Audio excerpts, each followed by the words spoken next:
Since its introduction along with Apple Pencil in 2015, iPad Pro has been firmly adopted in pretty much every creative field. The most recent iteration from late 2022 features the incredibly powerful M2 processor now found in MacBook Pro, further improvements to the screen, and a few other changes.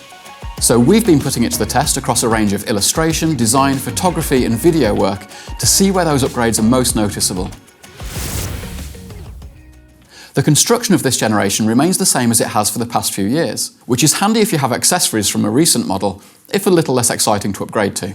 And again, it comes in two screen sizes, 11-inch and the 12.9 that I have here, and two shades, space grey and silver. This design still looks great to me and has always felt very robust, with its thickness of 6.4mm and weight of under 700 grams also making it highly portable, one of the main reasons to use a tablet in the first place. It charges via USB-C, and I really like the new woven finish of the cable that comes in the box. The wide and ultra-wide rear cameras are now capable of taking smart HDR4 photos and filming ProRes video, although that's only through third-party apps such as Filmic Pro, which arguably give you better all-round control than the native app anyway. With the convenience of an iPhone in my pocket, I don't actually find myself using those cameras all that much. But the 12-megapixel ultra-wide front-facing camera with the center stage feature for reframing as you move around is a go-to for video calls and live streaming.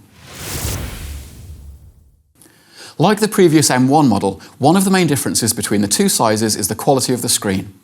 The 11-inch model has a perfectly good LCD screen with all the resolution and color accuracy that most users will need.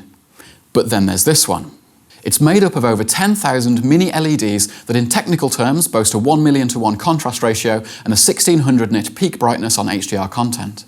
What that gives you is a super sharp, extremely vibrant yet balanced picture with loads of detail in the highlights and shadows and a stunningly low black point. As a professional creative in any field, colour accuracy is crucial, and the P3 wide colour gamut, the standard for digital cinema, has you covered here. The non-HDR maximum brightness of 1000 nits stands out way above other Pro tablets and means you benefit from all of that colour and contrast however bright the environment. I particularly like the new reference mode that turns off automatic brightness and colour compensation and lets you set white point and luminance manually. And the final thing on the screen, this generation also introduces ProMotion, which is a screen refresh rate of 120 Hz and makes everything from interface scrolling to drawing to video content appear extra smooth and responsive to interaction, which improves all aspects of a creative workflow even further. Okay, onto the M2 chip, which is really the big update for this generation.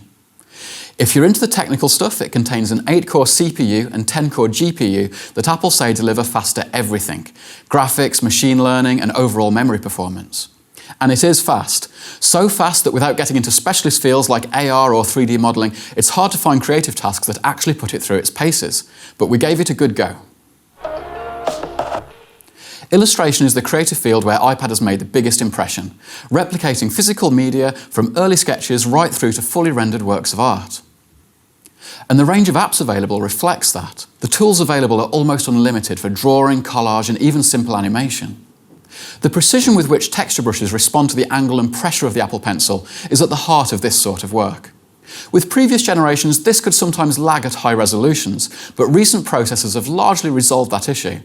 So if you're already illustrating with an M1 model, this may not be an upgrade that's necessary for you. If you have an older device, though, that does struggle with this sort of work, you'll notice a big difference. And combined with the ProMotion refresh rate and the hover feature that I'll touch on more later, this iPad Pro feels more accurate and expressive than ever. Just a touch on layout. There's absolutely no issue running apps like Adobe Express or Canva that generate simple graphics for web or print. But I am left wishing there was a full version of InDesign or similar for iPadOS, because it feels like the hardware could handle some more advanced features. So let's hope for some developments there in future. I've already mentioned the quality of the cameras, but what if you're processing on the go too? There are plenty of editing apps out there, but I was already a big fan of Lightroom on iPhone, and it's even better here. These are professional tools on a professional display, so you can make super fine adjustments including grading, masking and healing on digital negative files, knowing that the colour and tone you're seeing is accurate and reliable without having to wait until you get back to your desk after a shoot. Video editing is where I noticed the biggest difference between this generation and its predecessor. And while there's plenty of benchmarking out there to show the figures, I'm interested in the actual experience as a user. So, in Adobe Premiere Rush, I found a multi-layered 4K timeline a breeze to edit and add basic effects and graphics to, and particularly fast to render.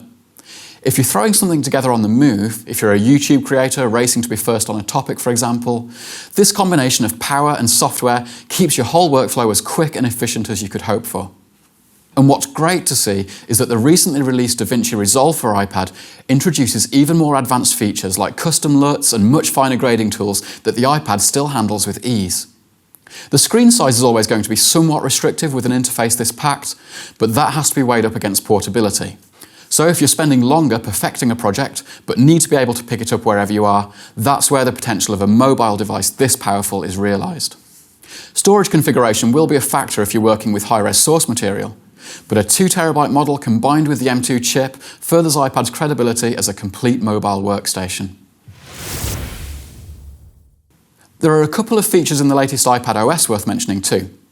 Stage Manager one-ups what was previously possible in terms of multitasking with resizable and overlappable windows that are much more fluid and flexible than the previous split screen function. And my favourite new OS feature is Hover for Apple Pencil. This is essentially a cursor that follows the location of the pen tip and can show previews of brushes before you make a stroke. In Procreate, hovering the pencil and using your other hand to adjust the brush size already feels like an improved experience. So it'll be interesting to see where else this gets implemented in future. Undoubtedly the most powerful tablet on the market and more than capable of most creative tasks. The M2 chip pushes iPad even further into the world of professional creative workstations with the obvious benefit of portability. If you have an older model, you'll really appreciate the amazing screen quality and increased speed. And if you're new to iPad, you'll find drawing directly on the screen incredibly intuitive and enjoy the freedom to work from absolutely anywhere without compromising on picture quality or processing power. Whatever your current setup, if the iPad Pro with M2 chip sounds like it could be a good fit, click the link in the description to look at the configurations on our site or get in touch with us to talk more.